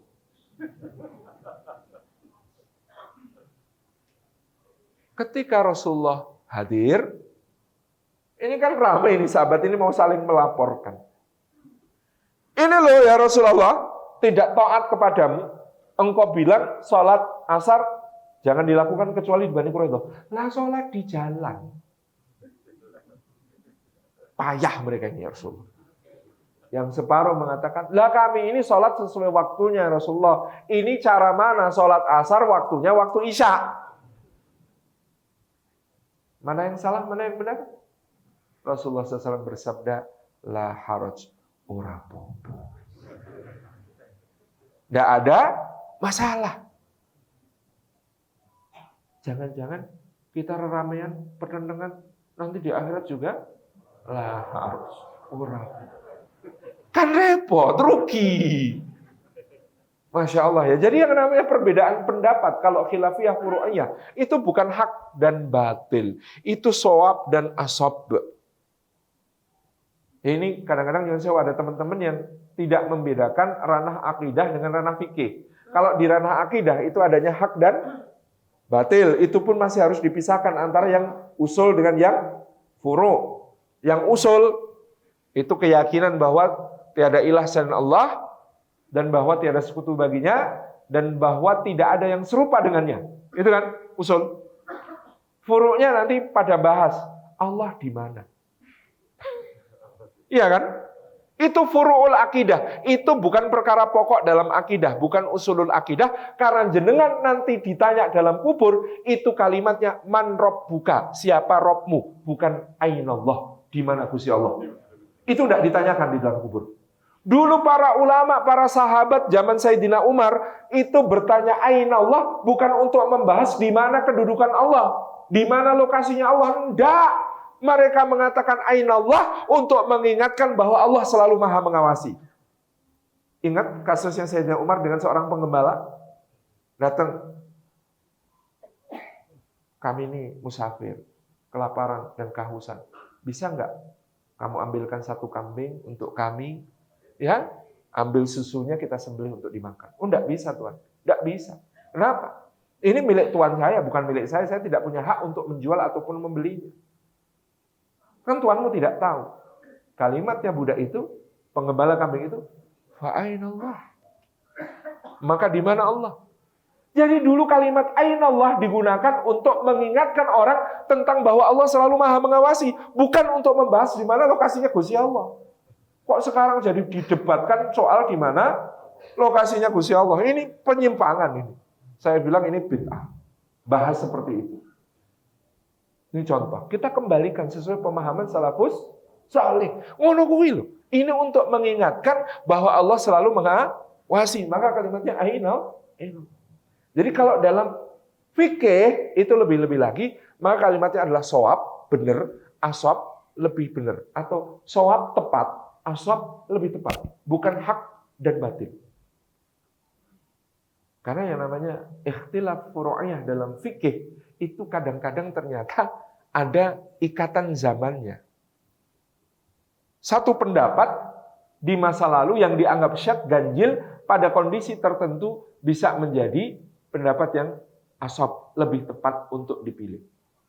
Salah satu contoh klasik yang biasanya dibahas, pendapatnya Imam Atha bin Abi Rabah. Imam Atha itu imamnya para tabi'in Mekah. Yang kalau Ibnu Abbas, Ibnu Umar, kiai-kiainya sahabat, ulamanya sahabat datang ke Mekah, itu mereka ditanya fatwa, lalu dua orang ini akan berkata, kalian ini bagaimana? Oh, ada Atha bin Abi Rabah kok tanya saya. Artinya keulamaannya Atha bin Abi Rabah diakui oleh Ibnu Abbas dan Ibnu Umar radhiyallahu anhu. Nah, Imam Atha bin Abi Rabah dalam kitab-kitab fikih bab haji dan umrah akan dicatat oleh para ulama selama 13 abad. Wa qauluhu hadza syadzun. Pendapat beliau ini ganjil. Pendapat apa yang ganjil dari pendapatnya Imam Atha bin Abi Rabah? Semua ulama itu bersepakat yang namanya waktu melempar jumrah di hari tasyrik adalah ba'da zawal afdol. Yang afdol itu setelah matahari tergelincir seusai sholat duhur. Itu semua ulama sejak zaman dulu pendapatnya yang afdol ba'da duhur, ba'da zawal. Dari dulu Imam Atha berpendapat, yaitu dulu Rasulullah kan nunggu para sahabat ngumpul baru berangkat ba'da duhur. Sebenarnya qabla duhur juga afdol, tidak ada masalah. Ini kalimatnya Imam Atha. Jadi menurut pendapat beliau, qabla zawal afdol. Sebelum duhur juga afdol. Selama 13 abad pendapat Imam Atha dianggap ganjil, nyeleneh, dan tidak diamalkan. Tahun 1990 terjadi kecelakaan di Jamarot karena padat orang berdesak-desakan. Lajnah Daimah lil Buhus wal Ifta wal Irsyad Kerajaan Saudi Arabia, semacam komisi fatwa Majelis Ulama Indonesia itu bersidang. Ini kok ada bahaya dengan orang berebutan pada waktu-waktu utama, yaitu ba'da zawal, beludak, maka kemudian ada yang terjepit, terinjak-injak sampai meninggal. Padahal di antara tujuan pokok syariat adalah menjaga jiwa manusia. Bagaimana caranya mengatasi hal ini? Buka-buka kitab, ketemu pendapat Imam Atha. Ternyata menurut Imam Atha sebelum zawal juga afdol. Maka sejak saat itu lempar jumroh dibikin jadwal jam 6 sampai jam 8 Indonesia. Karena Indonesia ini panutan kok. Afdol gitu ya. Jam 8 sampai jam 10 India Pakistan gitu ya. 10 sampai jam 12 Afrika gitu. Itu dibagi akhirnya jadwalnya dengan mendasarkan pada pendapat Imam Atha. Dalam fikih biasa, pendapat yang 13 abad tidak diamalkan menjadi relevan untuk diamalkan pada zaman sekarang. Itu contoh kecil. Bagaimana kemudian kita dalam tadi kalau sudah dibahas ulama, wes manut teh. Agar kemudian kita tidak repot sendiri. Dan ulama itu akhlaknya kita kalah jauh dalam berbeda pendapat. Ini ada kasus. Ini Zaid bin Thabit, ulamanya Ansor. Ini ada Abdullah bin Abbas, ulamanya Muhajirin. Dua-duanya ulama sahabat yang paling menonjol. Mereka beda pendapat dalam soal ngitung waris. Karena Zaid bin Thabit berpendapat kalau bagian kakek ketika ada bapak sama dengan bagian bapak, maka bagian cucu ketika tidak ada anak sama dengan bagian anak. Ini pendapatnya Zaid. Jadi kalau bagian bagian kakek ketika tidak ada bapak, bapaknya sudah meninggal tapi kakeknya masih, maka posisinya kakek menggantikan bapak untuk mendapatkan bagian itu. Ini pendapatnya Zaid tadi. Maka analog dengan itu, terkiaskan dengan itu, bagian cucu ketika anak tidak ada, anaknya sudah meninggal tapi masih ada cucunya, maka dengan demikian bagian cucu di sini sama dengan bagian anak. Pendapatnya Zaid.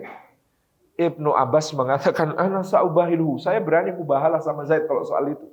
Ya enggak bisa, wong dari bapak ke kakek itu jumlahnya tetap satu. Namanya anak ke cucu itu jumlahnya tidak tetap, makin banyak. Kok bisa dikiaskan? Ramaso, Pak. Ini pendapatnya Ibnu Abbas. Beda ya. pada suatu hari ada kerabatnya Ibnu Abbas meninggal. Ketika kerabatnya Ibnu Abbas ini meninggal, maka untuk bagi warisnya harus memilih salah satu di antara kedua pendapat itu, mau pakai pendapat Ibnu Abbas atau pendapatnya Zaid. Keluarganya tanya sama Ibnu Abbas, ini bagaimana bagi warisnya? Kata Ibnu Abbas, yang aku tahu, yang meninggal ini, almarhum yang bersangkutan, sepanjang hidupnya lebih sering hadir pengajiannya Zaid daripada pengajianku. Kata Ibnu Abbas begitu, maka kalian datanglah kepada Zaid, undang dia ke sini untuk menghitungkan warisnya. Zaid diundang, datang ke rumah itu, menghitungkan warisnya. Karena Zaid tahu bahwa ini kerabatnya Ibnu Abbas, maka Zaid ngitungnya sesuai pendapat Ibnu Abbas, tidak pakai pendapat dia. Begitu selesai ngitung waris, Ibnu Abbas terenyuh. Masya Allah, ini orang alim dan menghormati sekali kepada saya. Maka begitu Zaid bin Sabit naik ke bagalnya, bagal itu hewan campuran antara kuda dan keledai. Biasanya waktu itu dipakai para ulama. Zaid naik ke bagalnya, Ibnu Abbas langsung mendatangi, narik tali kekang bagalnya Zaid, kemudian mengatakan, saya antar Anda sampai ke rumah. Ibnu Abbas nuntun bagalnya Zaid bin Thabit mau diantar ke rumah. Zaid kan riku, ya enggak bisa. Wahai putra paman Rasulullah, apa yang Anda lakukan? Kata Ibnu Abbas, hadza ma amarana bihi Rasulullah sallallahu alaihi wasallam bi ulama'ina. Inilah yang diperintahkan Rasulullah kepada kami, cara memperlakukan ulama kami. Saya akan antar Anda ke rumah. Zaid kemudian berkata, coba perlihatkan tangan Anda, wahai putra paman Rasulullah SAW. Ibnu Abbas memperlihatkan tangannya, oleh Zaid diambil tangan itu, dicium dan dikecup 3 kali. Apa ini wahai sahabat Rasulullah? Kata Ibnu Abbas, kata Zaid, hadza ma amarana bihi Rasulullah SAW bi ahli baitih. Inilah yang diperintahkan Rasulullah sallallahu alaihi wasallam kepada kami dalam menghormati keluarganya. Ayo, kita beda pendapat, sanggup seperti ini? Luar biasa. Itulah ulama gitu. Yunus bin Abdul A'la cerita, suatu hari aku berdebat dengan Imam Syafi'i. Sampai aku marah sekali sama beliau karena semua argumenku habis dibantah Imam Syafi'i. Lalu kami sholat. Habis sholat selesai aku keluar dari masjid. Tiba-tiba ada orang berlari-lari kecil mendatangi kemudian menggenggam tanganku. Lalu tersenyum kepadaku dan mengatakan, wah Yunus, bukankah kita masih bisa bersaudara meskipun kita berbeda pendapat? Itulah Imam Syafi'i. Itulah ulama. Kemudian ada cerita lagi itu.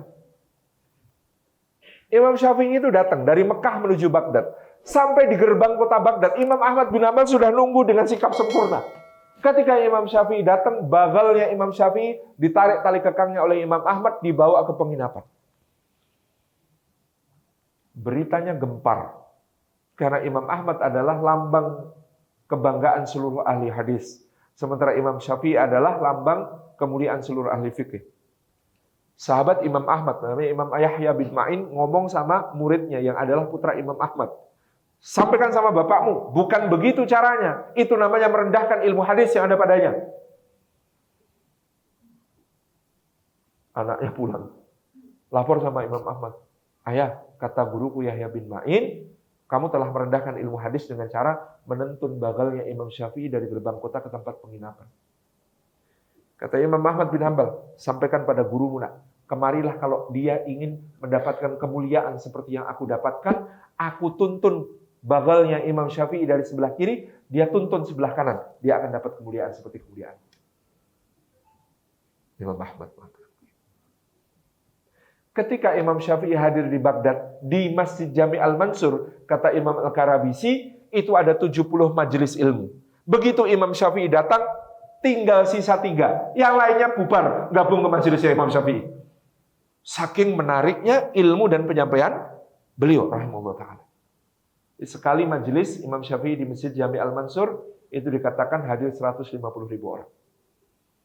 Padahal yang namanya majelis-majelis biasanya Imam Ahmad bin Hanbal itu 5.000, ya, imam-imam yang lain itu 7.000, 3.000, 2.000. Imam Syafi'i datang 150.000 orang datang. Maka ketika itu kedudukan Imam Syafi'i luar biasa di Baghdad. Yang aneh, murid-muridnya Imam Syafi'i nggak terima. Ketika apa? Ketika Imam Syafi'i itu sering berkunjung kepada Imam Ahmad, sebaliknya Imam Ahmad juga sering mengunjungi Imam Syafi'i. Kata murid-muridnya, kalau Imam Ahmad datang kepada engkau, itu kami terima. Memang sudah selayaknya begitu. Tapi kenapa engkau harus mengunjungi dia? Itu merendahkan ilmu engkau. Apa jawab Imam Syafi'i? Kemuliaan itu miliknya Ahmad. Kalau dia, aku berkunjung kepadanya, itu karena keutamaannya. Kalau dia berkunjung kemari, itu karena kemurahan hatinya. Maka hubungan ulama yang seperti ini, itu indah sekali. 40 tahun Imam Ahmad itu, kalau berdoa sesuatu, minta sama Allah, selalu minta yang sama untuk Imam Syafi'i. Sampai anaknya yang paling kecil, yang nggak kenal Imam Syafi'i karena sudah wafat, tanya, Syafi'i itu siapa, Pak? Sebut terus doa, minta, ya Allah, aku minta untuk diriku dan Syafi'i ini. Aku minta untuk diriku dan Syafi'i ini. Siapa Syafi'i? Kata Imam Ahmad bin Hanbal, Syafi'i itu mentari bagi siang dan obat bagi penyakit. Siapakah yang tidak membutuhkan keduanya? Keindahan yang semacam ini perlu kita pahami dari ulama, berbeda pendapat sekalipun. Nah, ini prinsip yang berapa tadi? 3. Sudah dibahas ulama, kita tinggal milih. Yang keempat, tugas kita adalah fa'aslihu baina akhawaikum. Kalau ada perbedaan di antara saudara kita, tugas kita itu merapatkan, merangkulkan, menyambungkan.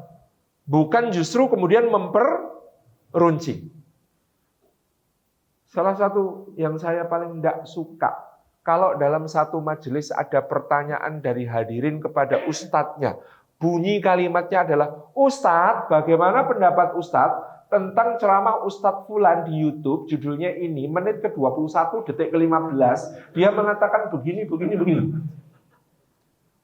Ini pasti tanya, bukan mencari kebenaran, tapi dia memang tahu dua ustadz ini berbeda pendapat, lalu dia adukan pendapat ustadz lain kepada ustadz itu yang nanti dibahas, jadi rame. Ini termasuk namimah, termasuk mengadu domba, dosanya besar. Mengadu domba 2 orang mukmin biasa, dosanya besar, apalagi mengadu domba 2 orang ulama. Dosanya lebih besar. Kalau ini ubaru, Pak, bukan ulama. Alhamdulillah. Jadi ubaru, insyaallah.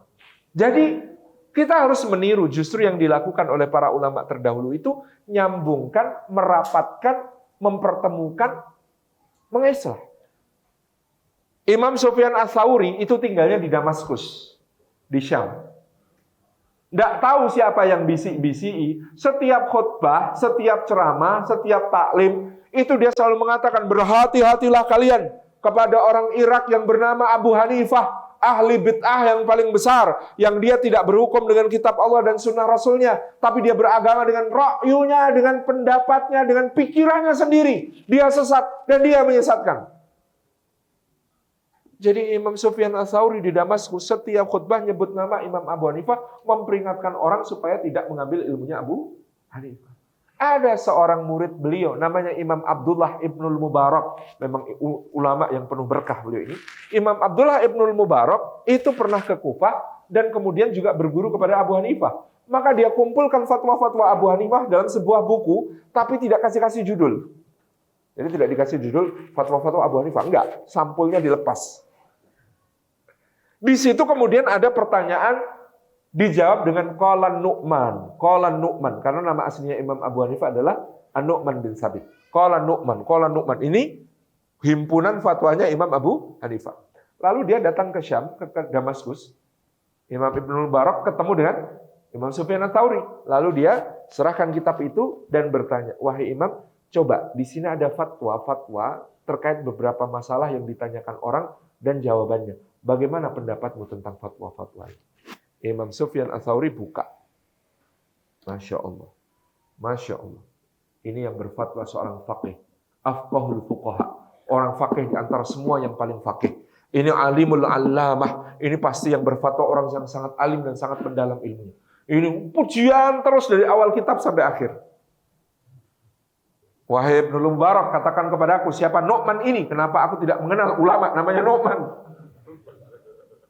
Maka Imam Ibnul Mubarak berkata, bukankah Anda sering menyebut kunyahnya, menyebut namanya di dalam setiap khutbah, ceramah, dan pengajian Anda? Bagaimana Anda mengatakan tidak mengenalnya? Celaka engkau, siapa dia? Inilah yang Anda sebut Abu Hanifah. Inna lillahi wa inna ilaihi raji'un. Celakalah aku kalau tidak bertaubat kepada Allah, telah merenggut kehormatannya. Bertobatlah dari Imam Sufyan Ats-Tsauri dari mencela Imam Abu Hanifah. Sejak itu beliau memuji, sesungguhnya Abu Hanifah adalah Imamul Akbar, imam yang paling besar. Bayangkan, gara-gara pembisik-pembisik, kadang-kadang di antara ulama besar ada persoalan seperti ini. Maka luar biasa orang seperti Imam Abdullah Ibnul Mubarak yang menyambungkan di antara keduanya. Dan luar biasanya dalam ayat itu tadi, fa aslihu baina akhawaikum, mendamaikan ukhuwah itu, kita itu dapat dispensasi yang keren loh. Dispensasinya apa? Boleh bohong, Pak. Dalam mendamaikan dua muslim yang berselisih itu Rasulullah mengizinkan bohong. Karena bohong yang diizinkan satu, bohongnya suami kepada istri bukan untuk menyakiti ataupun menipu, tetapi untuk menyenangkan hatinya. Masya Allah, Bu, tadi yang hadir pengajian, kamu itu kalau tak sawang di antara yang lain seperti ratunya bidadari. Mencorong gemerlapan. Bohong apa jujur, Pak? Bohong maupun jujur sama-sama berpahala. Aman, Pak? Aku belum pernah makan sayur lodeh kok seenak bikinanmu ini, toh Bun. Luar biasa.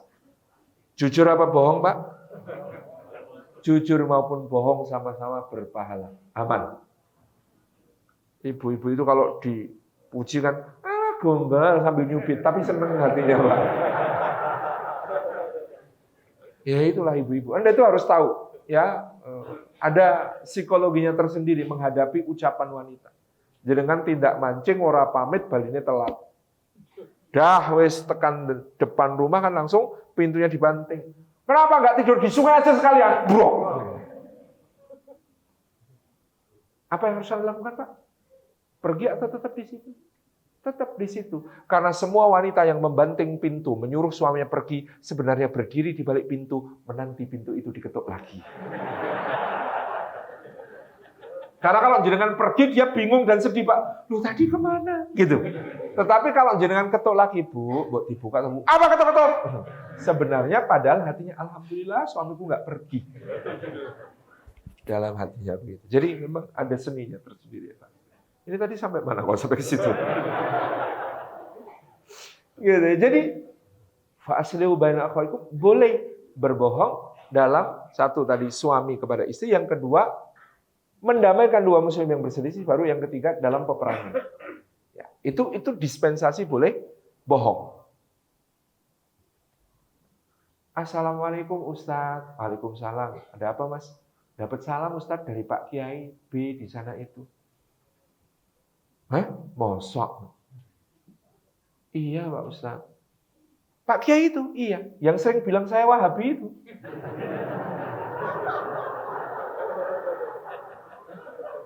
Gitu. Iya Pak Ustadz, itu ada salam dari beliau. Masa tidak dijawab Pak Ustadz? Ke sana juga. Assalamualaikum Pak Kiai. Waalaikumsalam. Ada apa ini? Ada salam Pak Kiai. Salam dari mana? Itu Ustadz A itu. Masa Ustadz yang sering bilang saya tokoh ahli bid'ah terbesar di kampung ini? Iya Pak Kiai, itu ada salam. Masa nggak dijawab? Waalaikumsalam. Tingkatkan level kebohongan. Kepada Pak Ustadz bawa sorban. Assalamualaikum Pak Ustadz. Ada hadiah dari Pak Kiai ini, saya dititipi. Apa ini? Sorban. Pak Ustadz itu ulama, ya harusnya pakai sorban, kata Pak Kiai begitu. Mosok ulama dronjongan nggak pakai apa-apa. Ini Pak Kiai. Kasih kepada Pak Ustadz. Ya, jazakallahu khairan. Sana juga bawa minyak wangi terbaik. Assalamualaikum Pak Kiai. Waalaikumsalam. Pak Ustadz baru pulang umrah. Ini ada hadiah untuk Pak Kiai. Parfum Abdus Samad Al-Qurashi, Misik Abiyat, Rakam Wahid. satu itu kita berikan. Level tertinggi, Assalamualaikum Pak Ustadz, Pak Kiai itu pengen traktir Pak Ustadz, itu ada rumah makan baru, kebulinya enak Pak Ustadz. Kapan Pak Ustadz ada waktu hubungi saya ya, nanti saya nyambungkan. Pak Kiai, Pak Ustadz itu pengen banget traktir Pak Kiai. Kapan Pak Kiai ada waktu, kita makan bareng, nanti saya yang atur waktunya Pak Kiai.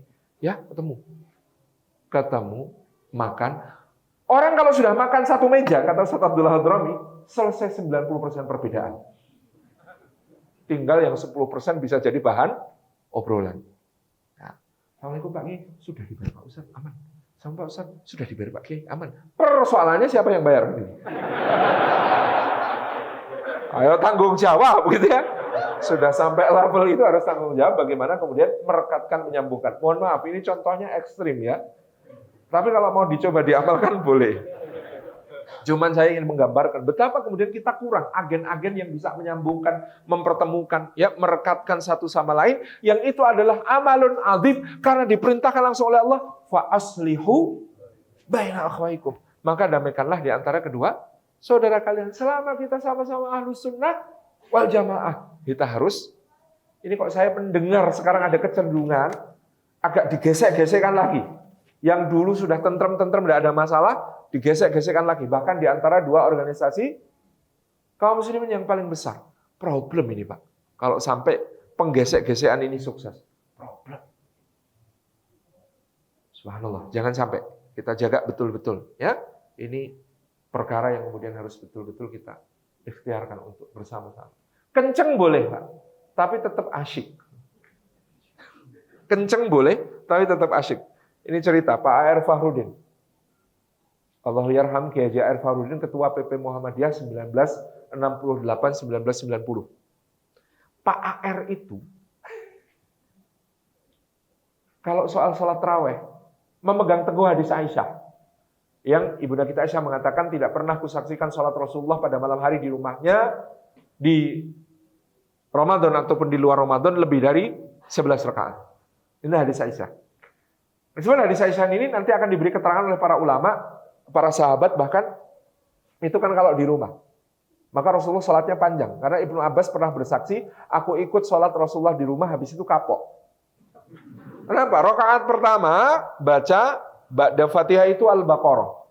Kata Ibnu Abbas, aku sudah berharap habis Al-Baqarah ruku. Ternyata sambung Ali Imran. Aku sudah berharap habis Ali Imran ruku. Ternyata sambung An-Nisa. Setelah Al-An'am Pak, baru ruku. Itu sholatnya Rasulullah di rumah. Makanya Ibnu Abbas bilang habis itu kau kapok. Ikut sholat Rasulullah itu di masjid saja, jangan di rumah. Jadi kata Ibunda kita Aisyah, jangan tanya panjang dan bagus ya. Memang kalau sholat di rumah panjang-panjang seperti itu. Tapi kalau ngimami di masjid, enggak sepanjang itu karena khawatir membebani para sahabat. Nah ini pemahaman ini. Tapi Pak A.R. kenceng, ya wis pokoknya 11 rakaat. Suatu saat beliau diundang ke sebuah kota di Jawa Timur ini untuk memberi ceramah tarawih. Di ceramah tarawih, kemudian beliau menyampaikan, jamaahnya terkagum-kagum. Ternyata Pak A.R. itu alim, faqih, pemahamannya luar biasa, mudah diterima penjelasannya, enak. Lalu ketika mau sholat tarawih, jamaah pada kasak kusuk, Pak A.R. ngimami, mau faqih, alim. Akhirnya disampaikan kan Pak, diminta mengimami sholat tarawih. Kemudian Pak A.R. tanya kepada hadirin, Bapak Ibu sekalian, biasanya di sini 11 atau 23? Jamaah kompak menjawab, 23! Kata Pak A.R., baik, bismillah, mudah-mudahan bisa kita laksanakan seperti biasa. Allahu Akbar. Di masjid itu biasanya 23 rakaat, jam 8 selesai. Jadi di masjid itu biasanya 23 rakaat, jam 8 selesai. Karena Al-Fatihahnya satu nafas. Bismillahirrahmanirrahim. Alhamdulillahirabbil alamin arrahmanir rahim maliki yaumiddin iyyaka na'budu wa iyyaka nasta'in ihdinas siratal mustaqim siratal ladzina an'amta 'alaihim ghairil maghdubi 'alaihim waladdallin. Amin. Yasin, Allahu Akbar. Ya dapat itu, jam 8 selesai gitu. Untungnya masih tumaknina karena ada yang sami Allahu Akbar. Nah, ketika Pak A.R. ngimami Jam 8:30 baru dapat 8 rakaat. Maka Pak AR menghadap kepada hadirin, Bapak Ibu sekalian, mengingat waktu kita teruskan sampai 20 atau langsung witir saja. Jamaah kompak menjawab, witir. Maka kemudian beliau mengimami witir. Gus Dur menceritakan kisah ini dengan mengomentari hanya Pak AR yang bisa membuat warga NU terawihnya diskon 60% tanpa ada yang protes. Dari 20 jadi 12, jadi 8 kan diskon 60%. Jadi Masya Allah itu kenceng boleh, tapi santai enak, jangan menyakiti. Itu yang luar biasa. Fa aslihu baina akhwaikum. Kok sudah jam 8? Wattaqullaha la'allakum turhamun. Maka bertakwalah kepada Allah supaya kalian semua mendapatkan rahmat ya Allah Subhanahu wa taala. Jazakumullahu khairan. Demikian yang dapat kami sampaikan, mudah-mudahan bermanfaat. Semoga kita semua selalu dalam dekatan ukhuwah. Matur nuwun, saya kembalikan kepada pembawa acara. Wassalamualaikum warahmatullahi wabarakatuh.